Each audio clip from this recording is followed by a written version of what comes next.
The warm glow of an evening sun poured over the quiet suburban neighborhood of Syracuse, New York. Jill Cahill sat by the kitchen window, sipping her tea, her eyes tracing the line of the picket fence outside. On the surface, everything seemed perfect, an ideal home, a devoted husband, and a tranquil life. But appearances, Jill had learned, could be deceiving. "Jeff, I need to talk." Jill's voice broke the silence as Jeff Cahill walked into the kitchen, tossing his jacket onto the counter. He didn't answer immediately, instead focusing on opening the fridge. The tension in the air was palpable, a silent push and pull that had become their unspoken language. Finally, Jeff turned, his face shadowed. "What's this about now?" he asked, his tone dismissive. Jill hesitated. Her hands trembled slightly and she tightened her grip on the cup. "I've been thinking. I want to take on a full-time role at the library. I need something more." Jeff scoffed, shaking his head. "More? You have everything here, Jill. What could you possibly need more of?" His voice rose slightly, his irritation clear. "I need to feel independent, Jeff. I need to—" Her words faltered as Jeff's glare intensified, his jaw tightening like a vice. "Independent," Jeff interrupted, his voice dripping with contempt. "You've got all the independence you need, Jill. You're just bored. That's all this is." The exchange lingered in Jill's mind as she stood in the bathroom later that evening. Staring at her reflection, she traced the lines of her face, her lips trembling as unspoken thoughts swirled within her. The words she couldn't say out loud haunted her. "You're suffocating me. I can't live like this anymore." Outside the house, the street was bathed in twilight, shadows creeping over the lawn. A neighbor walked past, glancing up at the Cahill residence. The faint silhouette of Jill standing by the window caught their eye. She seemed still, too still. But the neighbor shrugged it off and kept walking, unaware of the silent storm brewing inside. Later that night, Jeff's mood shifted dramatically. Over dinner, he spoke with an almost exaggerated warmth, sharing jokes and anecdotes, as if the earlier tension hadn't existed. Jill played along, laughing weakly, her eyes darting to the clock, as she calculated how many more hours until bedtime. When Jeff excused himself to take a call, Jill seized the moment. She pulled out her phone and texted her best friend, Sarah. "I can't keep doing this. Something feels wrong. Can I come over tomorrow?" The message sent, Jill's heart raced as she waited for a response. Her stomach churned with unease. But when Jeff returned to the table, his demeanor was light, his words teasing, his laughter loud. To anyone else, it would seem like an ordinary evening between a loving couple.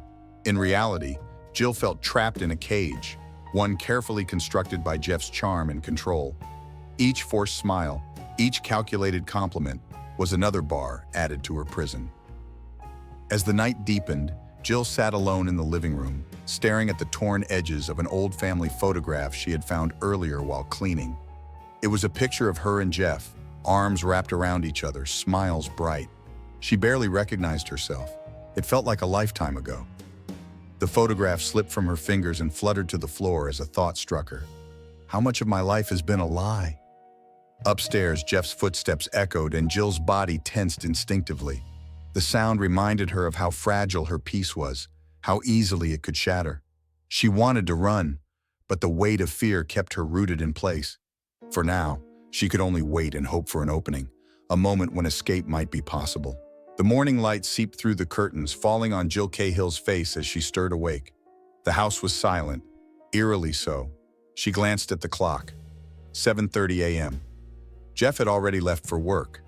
Relief washed over her like a wave, but it was fleeting. Her stomach churned as the memories of last night returned, each one heavier than the last. Jill walked into the bathroom, her bare feet cold against the tiled floor. She stared at her reflection in the mirror. The woman staring back seemed unfamiliar. Her eyes were tired, her skin pale. She touched her cheek absent-mindedly, tracing the faint lines of worry etched into her face. Her thoughts wandered to the voicemail Sarah had shared with her a few days ago. Jeff's voice had been low, measured, but there was venom behind every word. "Jill needs to know there are consequences to her actions. You can't protect her forever, Sarah." The weight of his words lingered, but Jill shook her head, snapping herself out of it. She couldn't let fear paralyze her. Today, she would meet with her lawyer to discuss the next steps for the divorce. The idea filled her with equal parts hope and dread. She knew Jeff wouldn't take it lightly. Downstairs, Jill poured herself a cup of coffee, trying to calm her nerves. Her phone buzzed on the counter. Sarah's name lit up the screen. She picked it up, her voice shaky. "Hey, Jill, are you okay? I've been thinking about what Jeff said. I don't trust him. Are you sure you want to stay in that house alone?" Sarah's concern was palpable. Jill exhaled, closing her eyes. "I don't have much of a choice, Sarah. I can't just disappear. Besides, he hasn't done anything yet." "Yet," Sarah repeated, her tone sharp.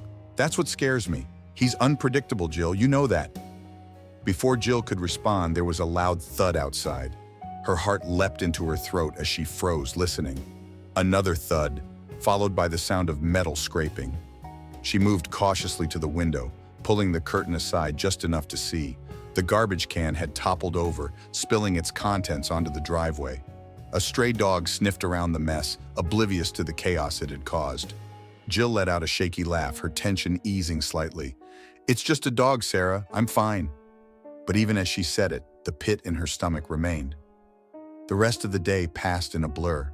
The meeting with her lawyer was productive but draining. Jill signed papers, answered questions, and listened as her lawyer explained the potential outcomes. Jeff might contest this, he warned. Be prepared for a fight. That night, Jill returned home to find an envelope on the kitchen table. Her name was scrawled across it in Jeff's unmistakable handwriting. She hesitated before opening it, her hands trembling. Inside was a single piece of paper with a photograph attached, a picture of them on their wedding day, torn cleanly down the middle. The note read, "Don't forget what you promised me." Her chest tightened as she stared at the photo. She couldn't breathe, couldn't think. How had Jeff gotten into the house? Her mind raced, piecing together the possibilities. She had changed the locks, hadn't she? Or had she overlooked something? Grabbing her phone, she called Sarah. "He's been here," she whispered, her voice breaking. "I don't know how, but he's been in the house." "Jill, you need to leave now," Sarah said firmly. "Pack a bag and come to my place. We'll figure this out together." Jill looked around the room, the walls suddenly feeling too close, the shadows too dark. "Okay," she said softly, her decision made. But as she hung up, a new thought gripped her. If Jeff had been here once, he could come back. And next time, she might not be so lucky. The wind howled through the trees as Jill Cahill stood frozen in the middle of her living room, gripping her overnight bag.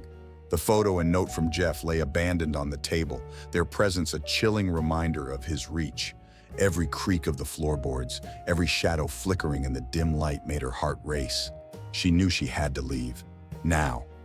"Sarah, I'm coming," Jill whispered into her phone as she stepped out the door, her breath visible in the cold night air.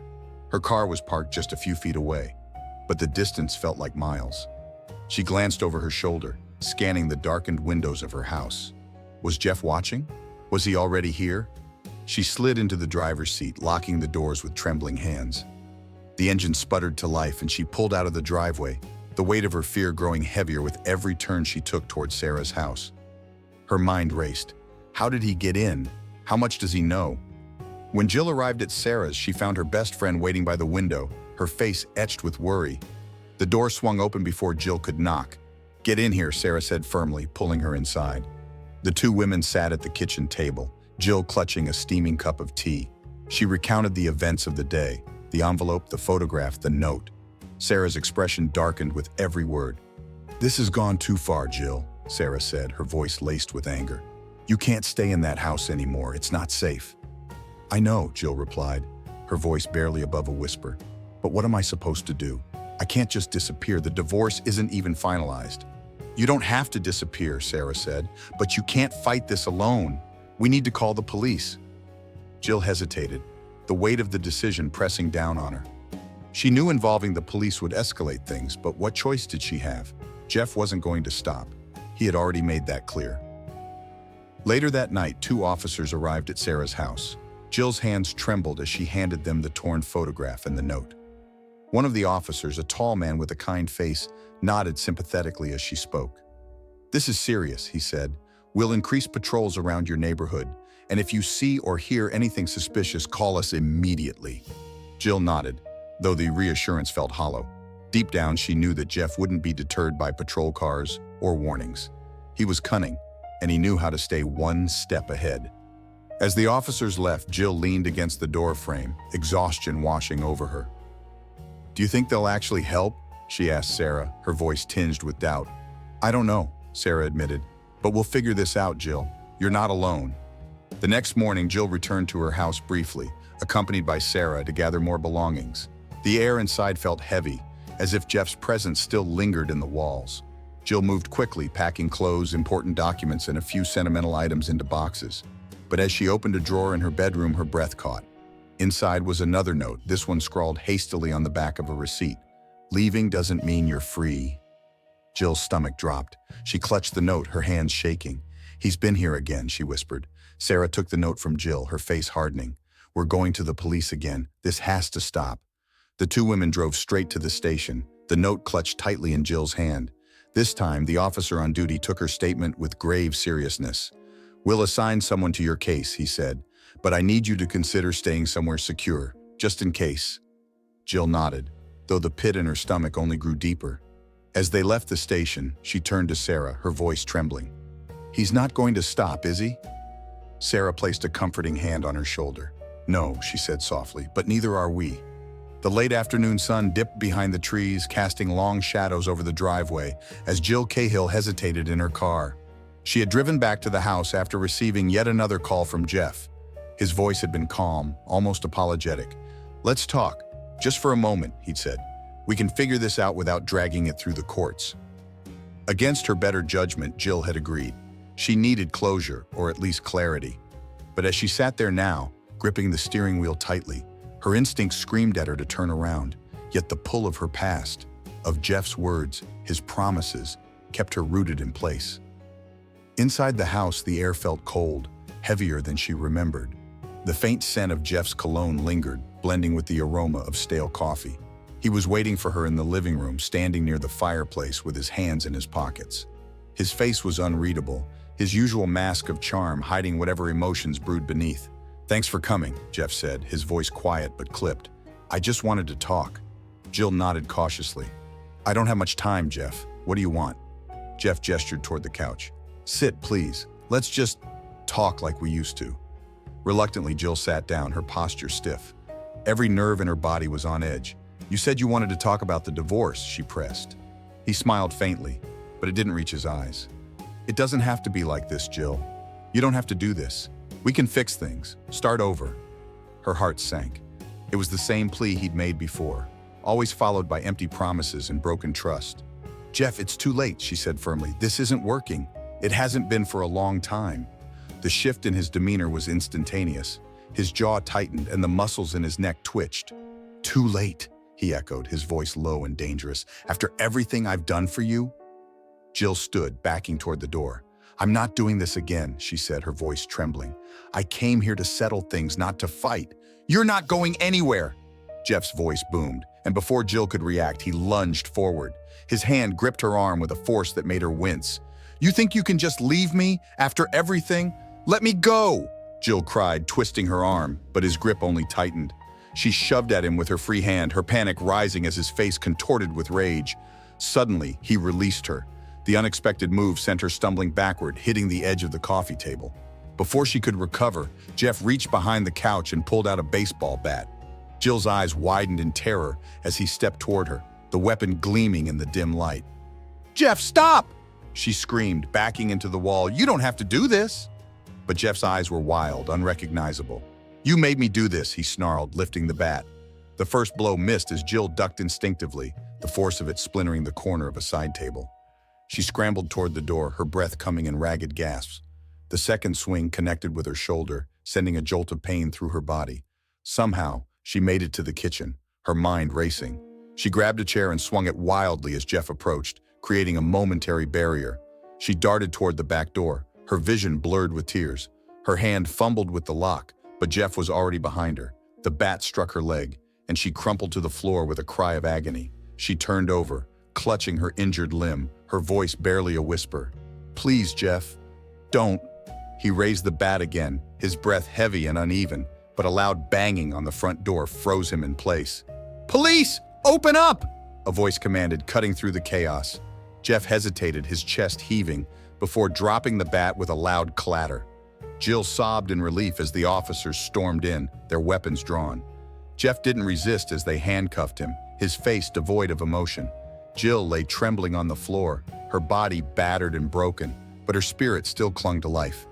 As the paramedics arrived, her thoughts drifted to Sarah, to the promise of safety she had nearly reached. Jill sat upright in her hospital bed, her arms strapped tightly in a sling. The bruises on her face had begun to fade, but the weight pressing on her chest remained unbearable. Every creak of the hallway outside her room made her flinch. Sleep eluded her most nights. Each time her eyes closed, she saw Jeffrey's silhouette standing in the doorway. "Morning, Jill," Clara greeted, her voice soft but cheery. The nurse wheeled in a tray of breakfast, setting it down on the table beside Jill's bed. Clara had become a comforting presence over the past few days, a lifeline in an ocean of fear. "You're looking a little better today." Jill forced a weak smile. "Looks can be deceiving." Clara paused, concern flickering in her eyes. "Anything you want to talk about?" Jill hesitated, her hands gripping the blanket. She wanted to say everything, that the restraining order felt useless, that she wasn't sure she'd ever feel safe again. Instead, she shook her head. "No, I'm fine." Later that day, Lisa arrived, her presence a stark contrast to the sterile hospital room. She hugged Jill gently, mindful of her injuries. "How are you holding up?" Lisa asked, pulling up a chair. "Barely," Jill admitted, her voice cracking. "I feel like I'm constantly looking over my shoulder. I can't even trust the hospital to keep him away." Lisa nodded, her face darkening. "You're right to feel that way. Did you hear what happened last night?" Jill's heart skipped a beat. "What do you mean?" Lisa leaned in closer. "The security guard found a note in the parking lot. It had your name on it." Jill's blood ran cold. "What did it say?" Lisa hesitated, then pulled the note from her bag. The words were scrawled in Jeffrey's unmistakable handwriting. "Soon." The walls seemed to close in as Jill stared at the paper. Clara walked in moments later, her cheerful demeanor fading when she saw Jill's pale face. "What's going on?" she asked, her eyes darting between Jill and Lisa. Lisa handed Clara the note. "This," Lisa said firmly, "is why Jill can't sleep. This is why she doesn't feel safe." Clara's expression hardened. "We need to alert security and the police." "That's not going to do anything," Jill whispered. "It's just a word. They'll say it's not enough to act on." Clara placed a reassuring hand on Jill's. "It's a start. We'll make them listen." By evening, the hospital had tightened security around Jill's room, though it did little to ease her mind. As the hours dragged on, she tried to focus on the simple act of breathing. Inhale, exhale. But every sound outside the door made her jump. At midnight, she woke with a start. The bouquet of roses by her bedside seemed innocuous at first, but something about them felt wrong. A faint smell lingered, not floral but chemical. Jill's fingers trembled as she reached for the card nestled among the petals. "You can't hide forever!" Her scream echoed through the hospital ward. Clara rushed in, immediately understanding the gravity of the situation. "We'll get him, Jill," she said, gripping Jill's hand tightly. "You're not alone in this." But Jill wasn't sure she believed it. The fluorescent lights flickered overhead as Jeff Cahill sat alone in the holding cell. His face, a mask of calm, betrayed none of the rage that simmered beneath. He leaned forward, hands clasped, his gaze fixed on the concrete floor. His thoughts raced. He had underestimated Jill's resolve, her ability to survive. That wouldn't happen again. Jeff's lawyer had visited earlier that day, urging him to take a plea deal for the assault charges. Jeff barely listened. A deal was meaningless. His focus was on one thing: control. Jill had defied him, and in his mind there was no greater sin. "She thinks she's free," Jeff muttered under his breath, a chilling smile curling at the corner of his mouth. "But she'll never be free." From the corner of his cell, Jeff glanced at a young man seated 2 cells over, a petty thief named Mike, who'd been arrested for breaking into a convenience store. Jeff had spent the last few days observing him, noting his desperation and naivety. Perfect. "Hey, kid," Jeff called out, his voice low and steady. Mike looked up, wary but curious. Jeff motioned him closer. "You want to make some real money when you're out of here?" Mike hesitated, his eyes darting toward the guard stationed nearby. "What's the catch?" he asked, keeping his voice quiet. Jeff leaned in, his tone conspiratorial. "No catch, just a favor. There's someone I need to send a message to. You help me, and I'll make sure you're taken care of." Mike frowned, but nodded cautiously. "What kind of message?" Jeff's smile widened. "I'll tell you when the time's right." Over the next few days, Jeff worked carefully, planting seeds in Mike's mind. He spoke of Jill as a traitor, someone who had wronged him in ways that justified his actions. Each story was more embellished than the last, a calculated effort to ensure Mike's cooperation. Meanwhile, Jill was trying to rebuild her life. She had moved into a secure apartment, her new address unknown to Jeff. The restraining order was in place, and she was undergoing physical therapy for her injuries. But the fear lingered. She couldn't shake the feeling that Jeff was still watching, waiting for his moment. One evening, while Jill was at home, her phone buzzed with a text from an unknown number. The message was short and cryptic. "How's the new place? Cozy?" Her heart stopped. She stared at the screen, her mind racing. Only a few people knew where she lived, and Jeff wasn't supposed to be one of them. She immediately called the police, reporting the incident. An officer assured her they would investigate, but the reassurance felt hollow. Unbeknownst to Jill, Jeff had enlisted another accomplice, a former co-worker named Carl, who owed him a favor. Carl had been the one to follow Jill and discover her new address. Using the information Jeff had fed him, Carl posed as a maintenance worker to scope out the building, leaving behind subtle signs of intrusion, a slightly open window, a moved chair. At the same time, Jeff was working on his ultimate plan. He had begun researching potassium cyanide, spending hours reading about its effects and accessibility. Through Carl, he arranged to purchase the substance from a black market source, ensuring no trace would lead back to him. In his cell one night, Jeff scribbled a series of notes on the back of a legal pad. They were meticulous and chillingly detailed. Acquire cyanide, arrange delivery, finalize timing, eliminate risk. The plan was taking shape. He would not leave anything to chance this time. As the weeks passed, Jill tried to focus on her recovery, leaning on Sarah and the few friends who had stayed by her side, but the unease never left. She began noticing small things. Her mail arriving opened, a light left on that she swore she had turned off. Each incident chipped away at her fragile sense of security. One night, as she sat on the couch trying to distract herself with a book, there was a loud knock at the door. Her breath caught, her body freezing. She glanced at the clock. 10:43 p.m. Too late for a neighborly visit. "Who is it?" she called, her voice shaking. There was no answer, only the sound of footsteps retreating down the hall. When she finally mustered the courage to open the door, she found nothing but an envelope on the floor. Inside was a single note. "I'm closer than you think."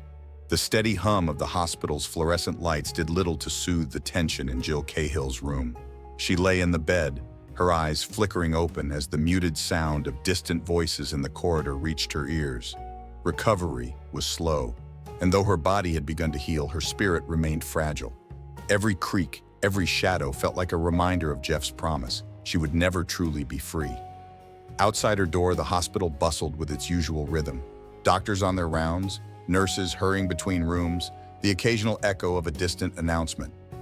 Jill tried to find comfort in the normalcy, but an unfamiliar figure loomed at the edge of the activity.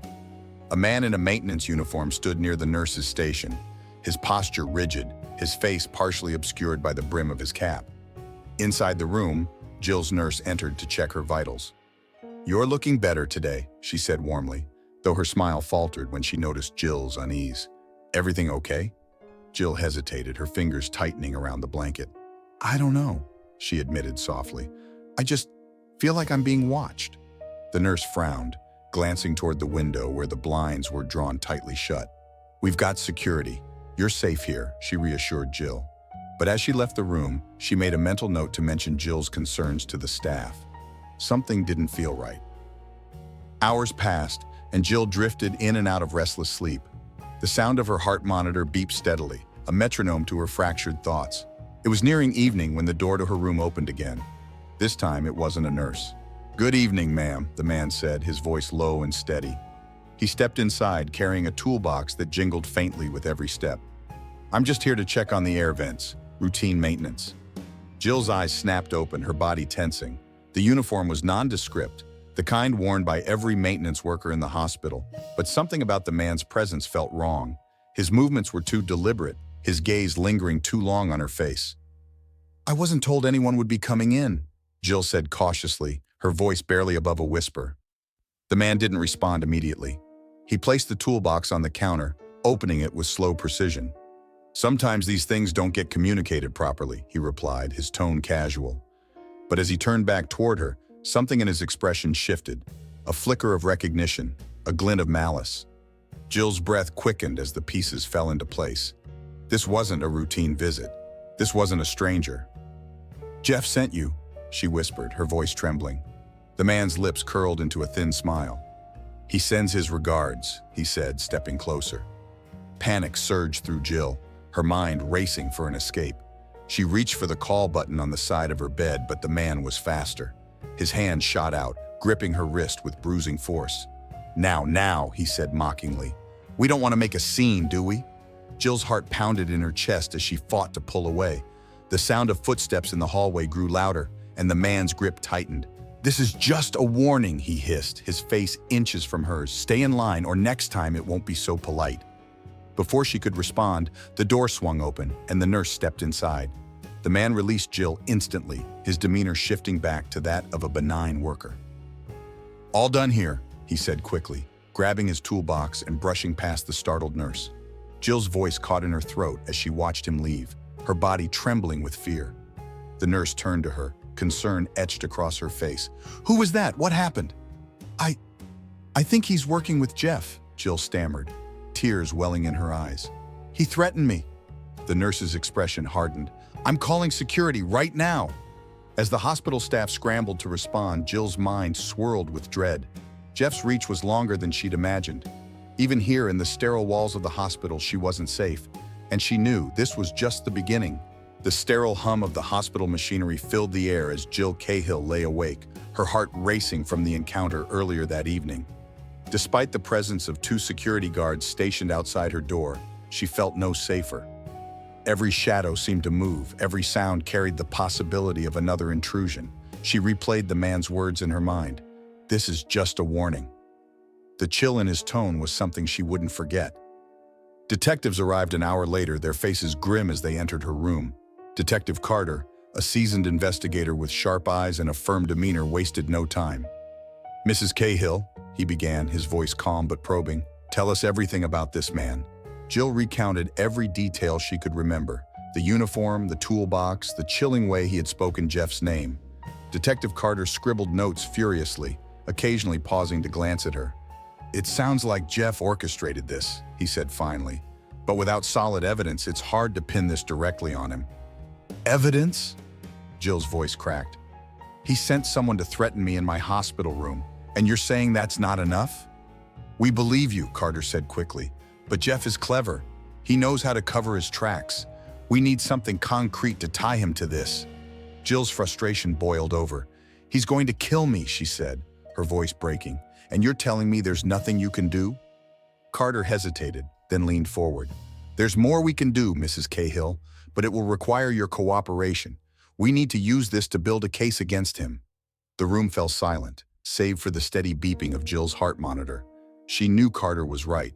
Building a case was the only way to stop Jeff, but the idea of baiting him further filled her with dread. "Okay," she said finally, her voice barely audible. "What do you need me to do?" The detectives explained their plan in detail, laying out how they would monitor her calls and track any further attempts Jeff made to contact her. "We'll be here every step of the way," Carter assured her. But Jill couldn't shake the feeling that she was more a pawn than a partner in their strategy. As the night wore on, Jill drifted in and out of a fitful sleep. Each time she closed her eyes, she saw Jeff's face, his gaze cold and unrelenting. She woke with a start just before dawn, her chest tight and her breathing shallow. For a moment she thought she heard his voice in the room, but it was only the wind rattling the windows. By morning, news of the incident had reached Sarah. She stormed into Jill's room, her face pale with anger. "Why wasn't I called?" she demanded, glaring at the security guards. "How could something like this happen under your watch?" The guards exchanged uneasy glances, but before they could answer, Jill intervened.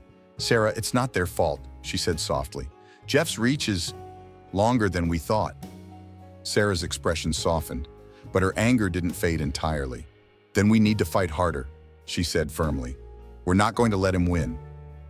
Detective Carter returned later that afternoon, his demeanor heavier than before. "We found something," he said, holding up a photograph. It was a grainy still from a hospital security camera, showing the man in the maintenance uniform entering Jill's floor. "Do you recognize him?" Carter asked. Jill studied the photo, her stomach twisting. The man's face was partially obscured, but his build and posture were unmistakable. "He's one of Jeff's old co-workers," she said, her voice trembling. "I don't know his name, but I've seen him before." Carter nodded, his jaw tightening. "That's a start." We'll track him down." As the detective left, Jill felt a flicker of hope. Maybe, just maybe, they were getting closer to stopping Jeff. But as the sun dipped below the horizon once again, casting her room in shadow, that hope began to waver. Jeff had already proven he would stop at nothing, and she knew the worst was still to come. Detective Carter paced the room. The photograph of Jeff Cahill's accomplice spread across the table under a pool of yellow light. The grainy image from the hospital security camera was their strongest lead yet. The man's partially obscured face wasn't enough for an immediate ID, but his build, posture, and distinctive gait gave the team something to work with.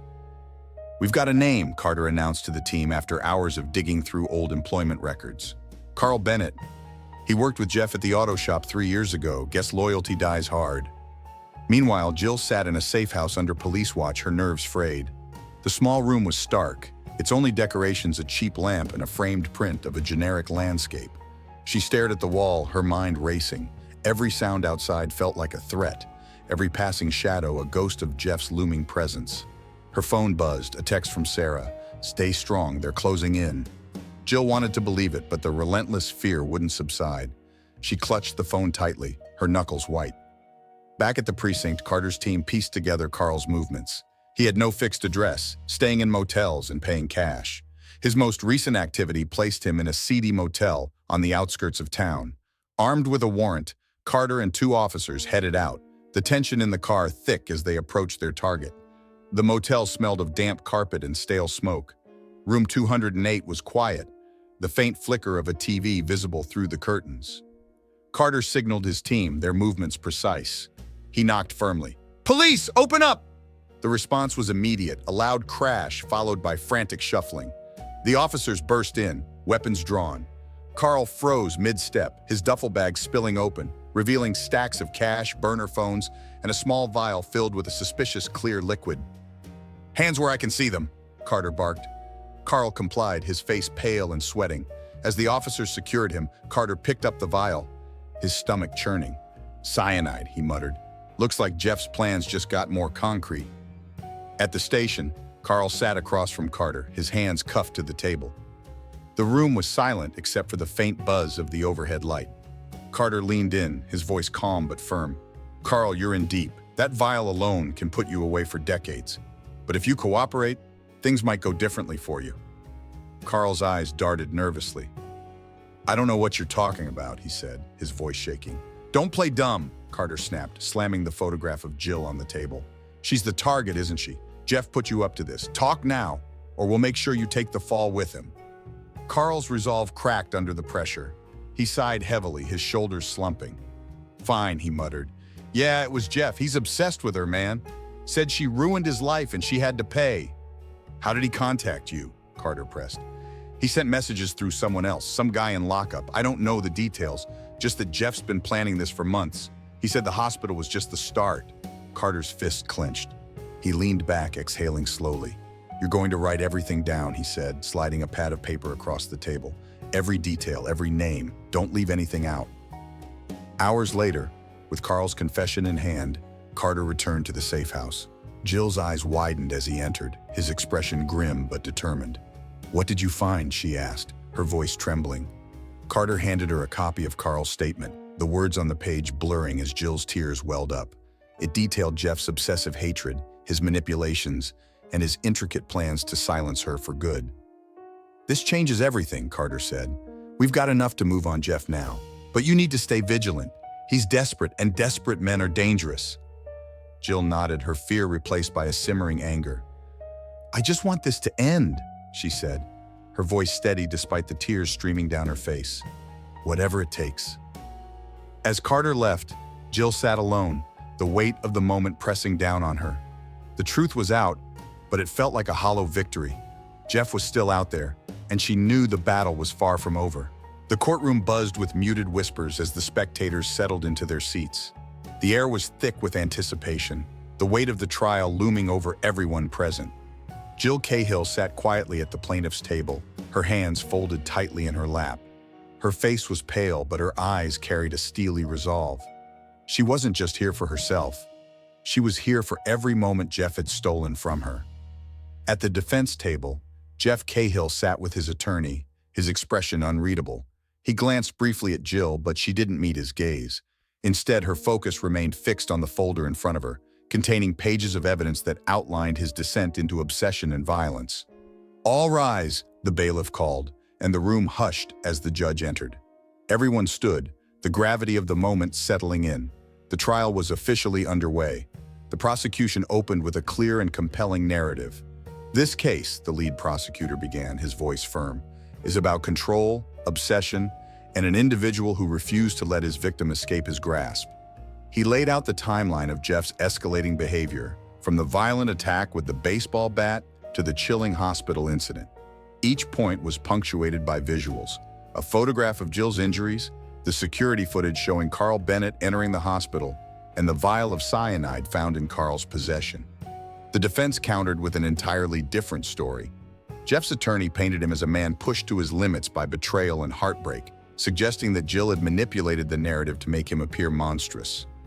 "My client made mistakes," the attorney admitted, "but he is not the villain in this story." We asked the jury to consider the full context of this complicated relationship. Jill's breath hitched as the defense's words washed over her. She clenched her fists under the table, her resolve hardening. This wasn't about context, it was about survival. The prosecution called its first witness, Sarah. She recounted Jill's fear, her injuries, and the threats she'd endured. Her voice trembled as she described the night Jill showed her the torn photograph and chilling notes. "She was terrified," Sarah said, her voice breaking. "She knew Jeff wouldn't stop." Next came Carl, who had struck a plea deal in exchange for his testimony. His words were damning. "Jeff planned everything," Carl confessed, his eyes downcast. "The cyanide, the hospital break-in, all of it. He said Jill had to pay for ruining his life." The courtroom erupted in murmurs, the weight of Carl's confession sinking in. Jill kept her gaze forward, refusing to look at Jeff. She wouldn't give him the satisfaction. When it was the defense's turn, Jeff took the stand, a move that surprised everyone. His voice was measured, almost too calm as he spoke. "I love Jill," he said, his eyes scanning the jury. "I still do, but she turned everyone against me. She made me out to be a monster." The prosecutor wasted no time dismantling Jeff's facade. "You loved her?" he asked, holding up the cyanide vial. "Is this how you show love?" Jeff faltered, his composure cracking. For the first time, a flicker of uncertainty crossed his face. The prosecutor pressed on, recounting every detail of Jeff's actions, painting a vivid picture of his calculated malice. As the trial reached its final day, the closing arguments echoed through the courtroom. The prosecution left no doubt. Jeff Cahill didn't just want control, he wanted Jill's silence forever. This was premeditated, this was evil. The defense, grasping at straws, tried to humanize Jeff, portraying him as a broken man pushed to his limits. But the damage was done. The jury deliberated for hours, the tension in the courtroom palpable as everyone waited for the verdict. Jill sat motionless, her heart pounding as the foreperson finally stood. "On the charge of attempted murder, we find the defendant guilty. On the charge of conspiracy to commit murder, we find the defendant guilty." The words hung in the air, a mixture of relief and justice washing over Jill. Jeff's expression remained stoic, but his hands clenched tightly, his facade finally breaking. As the judge delivered the sentence, life without parole, Jill allowed herself to exhale. For the first time in years, she felt the faint stirrings of freedom. The courthouse steps were lined with reporters, their cameras poised and ready to capture every moment. Jill Cahill, flanked by her lawyer and Sarah, walked through the crowd with her head held high. Though her hands trembled slightly, her face was resolute. She was ready to face the final chapter of this long, harrowing ordeal. Inside, the courtroom was packed. The atmosphere was thick with anticipation as the judge prepared to deliver the sentence. Jeff Cahill sat at the defense table, his expression hard and unyielding. He stared straight ahead, refusing to meet anyone's gaze.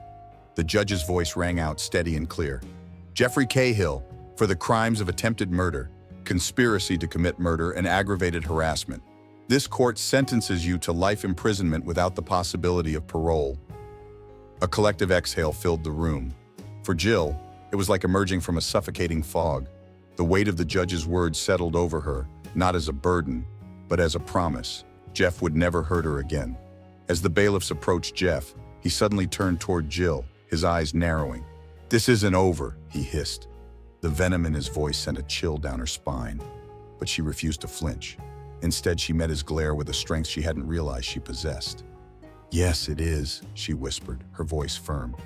Jeff was led away, his steps heavy with the finality of his fate. The door slammed shut behind him, and with it the chapter of Jill's life defined by fear and control finally began to close. After the sentencing, Jill stood outside the courthouse, the cold winter air biting at her cheeks. Reporters shouted questions, their microphones thrust toward her, but she ignored them. Instead, she turned to Sarah, whose eyes glistened with tears. "You did it," Sarah said softly. "You're free." Jill nodded, though the word felt foreign. Freedom was not a sudden release. It was something she would have to learn to reclaim step by step. But for the first time, the path ahead felt possible. Later that evening, Jill sat in her small, quiet apartment. The noise of the day had faded, replaced by the stillness of the night. On the table in front of her were the remnants of her life with Jeff, photos, court documents, and the journal she had kept throughout the ordeal. She opened the journal to a blank page and began to write. Each word came slowly, but with each stroke of the pen, the burden she carried lightened. She wrote about her fear, her pain, and her strength. She wrote for herself, but also for others, those who might one day need to hear her story to find their own courage. By the time she closed the journal, the weight of the past no longer pressed so heavily on her chest. For the first time in years, she allowed herself to breathe deeply, her shoulders relaxing as a small smile tugged at her lips. The next morning, Jill met with her lawyer and a local advocacy group. Together, they discussed ways to turn her story into a platform for change. "I want to help others," Jill said firmly. "No one should have to go through what I did." As she left the meeting, the sun broke through the clouds, casting a warm glow over the city. Jill paused on the sidewalk, letting the light wash over her face. For so long, she had lived in the shadow of Jeff's control. Now she was stepping into her own light. The path forward wouldn't be easy, she knew that. But it was hers to walk, and for the first time, she felt strong enough to take the first step. The anniversary of Jill Cahill's trial came quietly, marked not by grief, but by resolve. In a modest community center in Syracuse, rows of chairs filled with people who had come to hear her speak. Jill stood at the front of the room, a microphone in hand, and for a moment she paused. The faces in the crowd blurred together, a mix of survivors, advocates, and those seeking strength. She took a deep breath, steadying herself. "For a long time, I thought my story would end in silence," she began, her voice firm but tinged with emotion. "But I'm standing here today because I refuse to let that happen." The audience listened intently as Jill recounted her journey, not just the pain, but the moments of hope and resilience that carried her forward. She spoke of Sarah's unwavering support, the detectives who fought tirelessly for justice, and the day she heard the words "guilty" in the courtroom. Each detail painted a picture not just of survival, but of transformation. "Jeff tried to take everything from me," Jill said, her eyes scanning the room. "But what he didn't realize is that his actions didn't break me, they built me. And now, I want to use that strength to help others find theirs." As her speech ended, the room erupted into applause, but Jill's heart wasn't focused on the praise. It was on the quiet exchanges she saw, hands clasping hands, tearful nods of understanding. This was why she had fought so hard.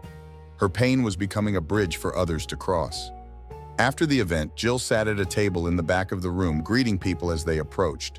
One woman holding a young child leaned in close. "Your story saved me," she said, her voice trembling. "I left my husband last month. I don't know what's next, but I know I couldn't stay." Jill squeezed the woman's hand. "The hardest step is leaving," she said gently, "but you've already proven how strong you are." Later that evening, Jill returned home, her apartment now filled with warmth and life. Pictures of her family and friends lined the walls, and the journals she'd once used to document her fear now held ideas for advocacy programs. She opened one and began to write, her pen flowing effortlessly. "Pain doesn't have to define us. It can guide us, shape us, and lead us to something greater. This is my legacy, not the scars Jeff left, but the strength I found because of them." The next morning, Jill met with local lawmakers to discuss a new initiative aimed at protecting survivors of domestic violence. The proposal, inspired by her experience, sought to improve restraining order enforcement and provide housing support for victims. As she outlined her vision, she saw heads nodding in agreement, her voice carrying weight beyond her own story. By the end of the meeting, a state representative approached her. "What you've done here," they said, "it's more than inspiring, it's actionable." Let's make it happen. Weeks later, Jill stood at the steps of the state capitol, surrounded by supporters as the bill was signed into law. Reporters crowded around, cameras flashing, but Jill's focus was on the people beside her, the survivors who had found their voices, the advocates who had fought tirelessly, and the lawmakers who had turned words into action. That night, Jill sat on her balcony, the city lights twinkling in the distance. She thought about the years she had spent in Jeff's shadow, the fear that had once consumed her. But now, as the cool breeze brushed her face, she felt only peace. The phone buzzed beside her, a message from Sarah. "Proud of you always." Jill smiled, her heart full. Her journey hadn't erased the pain, but it had transformed it into something powerful. She was no longer a victim or even just a survivor. She was a symbol of resilience, a voice for those who had been silenced, and a reminder that even in the darkest moments, there is a path to light. What do you think of Jill Cahill and her tragic story? From which region are you watching this video? Share your thoughts in the comments below and rate this story from 0 to 10. What impact did it leave on you? Don't forget to like, share, and subscribe for more captivating true crime stories.